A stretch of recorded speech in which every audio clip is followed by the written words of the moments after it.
Hello everybody and welcome back. It's me, Caleb, and I've got a lot to show you guys. So let's not waste any time. Let's get to the bathroom. A ton has happened over there. I'm really excited to show you. So let's do it. So let's head over the bathroom way, and you'll have to excuse the mess. I've had to work quite hard to get where we're at right now, and that's actually why you guys aren't going to see a whole lot of time lapses, because I was racing the plumbers this week, and as you can see, there's some new pipes in the wall. Wow! That actually is that old doorway for the butler's pantry, and the room past that you guys are seeing is actually the kitchen. So if anybody was wondering about layout for that, you can understand that's right behind there. And here's the proper door to the kitchen. So hope that all makes sense to everybody. First things first, the floor. Obviously, the floor is now in. I did use plywood. I know somebody was not super happy about me using plywood, but somebody put, because I'm going to tile all of this, you'll never see the plywood anyways. It is roof sheathing, so it is made to take some water. So it should be pretty good. Again, there's not going to be a bathtub or anything like that in here, so I'm not too terribly worried about water. We will be using a what's it called? A Schluter system. I think it's called Curdy Band. It's a waterproof membrane that goes down on top of something like this. And keeps everything nice and dry. So yeah, this went in fairly easily. I did have to, of course, re-brace these beams, and I'll show you guys that when I get downstairs. But it turned out well. We've got our spot for our toilet and our spot for our sink. The reason toilet here, sink here, is the sink actually is a corner marble sink. I've showed it to you guys before, and I'll show it to you guys again today. But the way the bevels are is it's supposed to go into that corner. So I can't put it on this corner because it would look funny. So it has to go over there. I know some people are going to be mad because the first thing you'll see was the toilet, but once you see the toilet I have and all the pieces for it, I think you guys will really enjoy looking at it the first thing when you walk in. Plus, you know, at this time period, having a bathroom was kind of a luxury, so showing off the fact that you can, you know, use water to use the restroom, pretty impressive. So I think it'd have been something they would have showed off anyways. And as you might notice, a lot of the plaster is gone at a certain level in here. That's because I'm going to be using beadboard wainscoting the whole way around. As you can see, these boards here are to tack that on. I have to make some corresponding ones here at the bottom. And where I got the idea for this is just kind of following along with the house itself. You know, let the house teach me things. So if we go to the kitchen, so here in the kitchen you can see this kind of in action. So if you look here, here's that board. That's that board there, now that I can show you both in one frame. So the board stops about here and goes to about here. And then the plaster goes all around it. And then it has a top cap, and then this would be the beadboard. Now these are some, I don't know, actually these are the wood that I'm using to go around right now. But these are what they were using in place of beadboard to mimic it, because I guess they like the style of this. But this is actually flooring. What was here originally was this. This is over by in our kitchen where the sink was, and you can see the top cap, which is the same, and then the beadboard all the way down. So essentially that's what I'm mimicking. And the top caps themselves, these guys, I actually have enough of these to do the bathroom, and I'll have to get some remade here for the kitchen, except for maybe in a few spots. And the wonderful refab has beadboard in stock. So I went and grabbed a few pieces of this stuff here, and we should be good to go after I clean it all up. So we should have board in that room hopefully by the week after next. A lot of cleaning up to do on that, a lot of wood stripping. They have some really nasty green, I think, linseed oil paint on the other side, which is real rough to get off. So that'll be a whole lot of fun. All right, guys, so now down here in the basement, I want to show you guys how the plumbing looks down here, because obviously the stack starts from down here.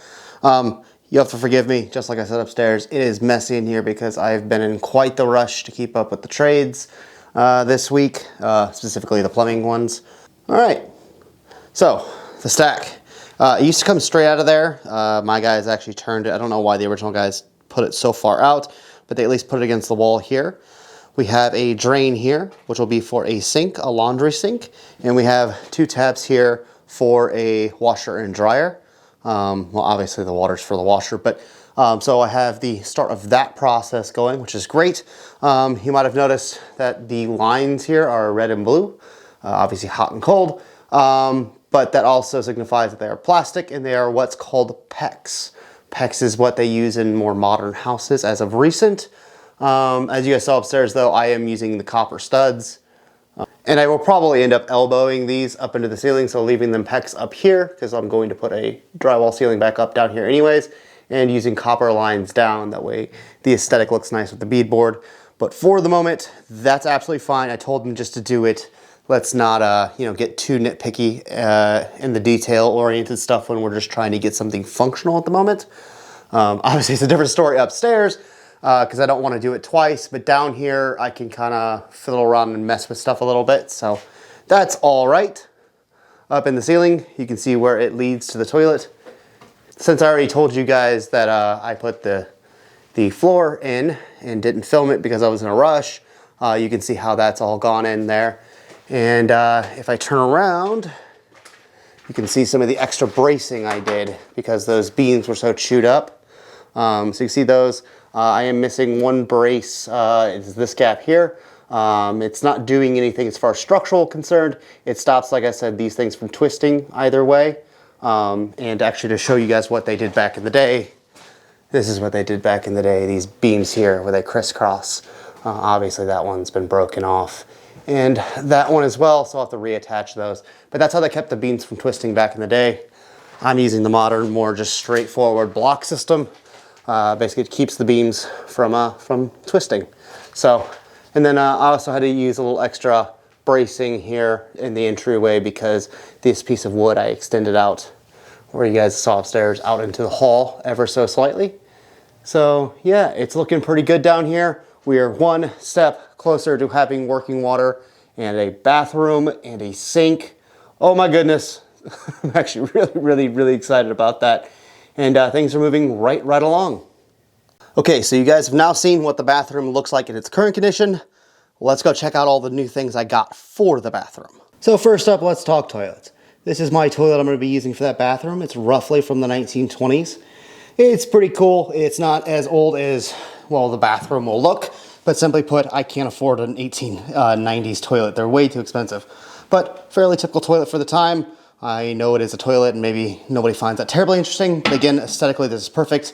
And even the toilet seat here is of the era, including the hardware for it, which is pretty perfect.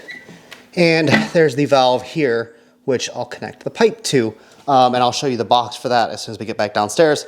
But let's discuss the sink really quickly.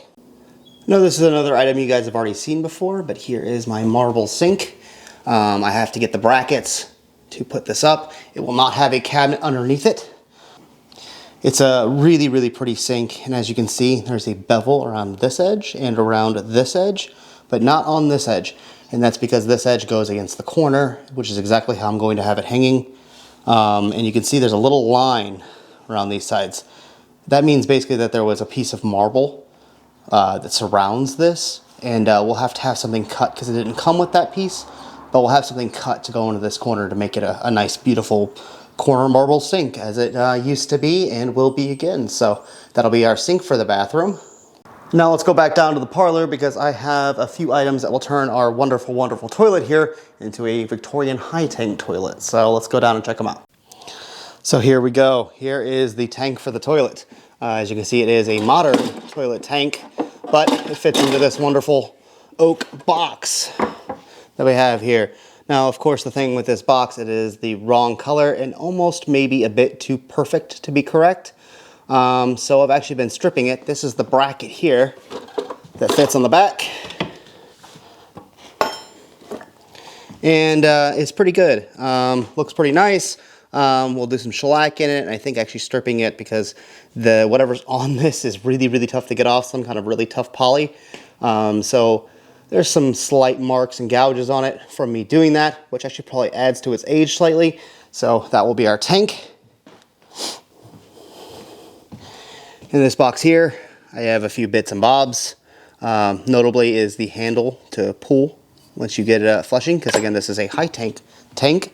And then we have the plumbing for the high tank, which is this big brass tube here, and the supply line, which is this little brass tube here. I actually think these are steel, but coated in brass or something to make them shiny and at least look like brass. So we have a high tank, We have the marble sink. And then we have the wainscoting, the beadboard. All I'm missing really now is just the brackets for the sink and the tile floor. The tile floor I'll be ordering this week. Hopefully that process goes pretty quickly because they have to come from England. And the brackets I'm ordering also tomorrow. So I found some aesthetic movement ones that are perfect. These big wrought iron brackets, and I think it'll be really, really awesome looking. So I'm excited to see this project all kind of come together. And as you might have noticed in the last clip, I did get a chunk of that wallpaper out. It is still on its plaster, as you can see. But I have enough of this pattern now to start making a copy of it. Also this week, a wallpaper company hit us up saying that they might want to manufacture this paper and maybe be able to sell it to you guys. So maybe you could get a copy of this paper, which I think would be really cool to have one of the original papers from the house possible to go to other houses. Plus, it's a really pretty pattern. You know, should be really, really cool. But, you know, if all else fails, the stencil and hand paint routes are available. And, yeah, I've got enough of it to replicate the pattern. So I'm really excited about that. Let's just say Mr. Brown had some good taste, even for his help. All right, now time for the little weekly bit of history. Personally, this is my little favorite part of it because I find a little piece of Hall & Brown history every single week, it seems. And this week would be no exception. So, I got an email from a guy in Germany named Tabor. He's from Troisdorf, which is, of course, in Germany. And so is Albert Sawinski, which is the guy who made the little puzzle from last week. Here's a little puzzle, and I take it back. It was actually the first episode, so 2 weeks ago. So this little puzzle, made by Albert Sawinski from Troisdorf, Germany, Rhineland. And it was all, of course, made on Hall & Brown machinery. And Tabor was looking this guy up because he's from Troisdorf as well. So he wanted to know more about him because it's a guy from his town. And he found this article, which was the Troisdorf yearbook, and it had an article about Albert Sawinski. The cool thing is it included a photo of Albert making these puzzles at the World's Fair at the Hall & Brown booth at the Palace of Machinery. So, you know, he learned a huge amount of history about his own town and Albert, and I got more really, really amazing images of Albert making these at the World's Fair that actually complement and work well with the photos I have of the Hall & Brown exhibit at the World's Fair. You can actually see Albert's little booth in the corner of the photos, which is really, really awesome. And to see a bunch of these kind of all together, it's absolutely incredible. So, you know, more history for the house, more history that ties it back to Albert here in Germany. So, Tabor, man, thank you. And thank all of you guys who go and dig up and do the genealogy and I could never literally puzzle these things together without you guys. It's quite an amazing thing to have so many eyes on one thing because you guys complete the story. Most everything that's happening with this channel wouldn't happen without you guys. You guys make it all possible. So, thanks again. Thanks a million times. You guys are rad. I have the best YouTube audience. Need I say more? You guys are really, really amazing. So thank you kindly, Tabor. Thank you for finding this. I'm really interested now in actually maybe collecting more of Albert's puzzles because I think they're really cool. But of course, this one being the Hall & Brown connection, I think brings two really cool pieces together. So thanks, man. You killed it. Since we're on the topic of really cool Hall & Brown things and the World's Fair, we found these little cups. Actually, my father found them for a pretty good deal. They're a few bucks each. But these are mugs, souvenir mugs from the World's Fair that have the Palace of Machinery on them. And since it's the Palace of Machinery, they're, you know, of course, important to me because this is where Mr. Brown had that exhibition. So these would have been from that time, from the Machinery building, which is really cool. And of course, I've got two of them, this one being absolutely my favorite because it has the saucer. I like the image on it, and I love the gold. So, St. Louis Exposition, Machinery building. Man, I wish it was still around. It's a nice building. But of course, all this was made temporarily. But really cool, and again, potentially something that Mr. Brown would have had in the house. Maybe a souvenir to remember his time showing his machinery off at the Machinery building. So, really cool stuff. You know, every little bit of information I find out, the more I can, you know, bring items that could have been in the house back to the house. So really, really awesome. Yeah, super excited to have these things. We're back here in the bathroom, and I'm about to go home and put this video on the internet for y'all. But before I do, I want to explain to you guys what's going to be happening in the next week. So next week, what to expect will be plaster, because I got to do quite a bit of that. I have a lot of patch work to do, and of course I'm not going to do anything here below, which is why all the walls are missing that, because that's all going to be the wainscoting. So no problem there. Pretty easy, and most of this will be just patchwork, and then I will veneer coat the whole thing. I do have to hide my pipe up there, which means a little tiny baby bit of a drop ceiling here, but with the ceilings in this room, I don't think anybody would be the wiser, so that shouldn't be a problem, and I'll probably go ahead and actually plaster that. Potentially I'll cheat with drywall, but we'll see. And yeah, we'll start wrapping this up really rapidly. I'll get all this wall back up, put some lath here, get that hole plastered up at least from here up, get all my boards in so I can secure all the bead board all the way around the room. We're gonna work on that pattern, that wallpaper pattern, and make sure I can get that replicated in here, and give a nod to the past, to the paper the Browns picked out for the original Butler's Pantry. And we're gonna get this thing to come together pretty quickly. So within a few weeks, guys, we might actually have one fully 100% completed room, which I think would be really, really cool. And I know you guys are all wanting it, and you know what they say, bathrooms and kitchens sell a house. So I think this will be really cool. Obviously, for me to have something that's complete in here is a big game changer. It helps me a lot. Just seeing something complete is massively helpful. And then I think you guys are going to really, really enjoy this. Like, I have a vision in my head, and I know you guys can't all quite see it yet, but you know, you had the visual of the wallpaper, but once you see the whole pattern together, I think you guys are going to really enjoy it. Once you see all of the bead board up and the way it's going to look, and the sink, and the medicine cabinet, and the toilets, and all these different elements come together, it's going to be pretty cool. So I can't wait to share it with you guys. As always, guys, thank you so much for watching. Have a wonderful, wonderful rest of your week, and we'll see you guys again next week, and hopefully soon with some Thursday videos too, so watch out for those. Take care, everybody. Bye-bye. See you guys next time.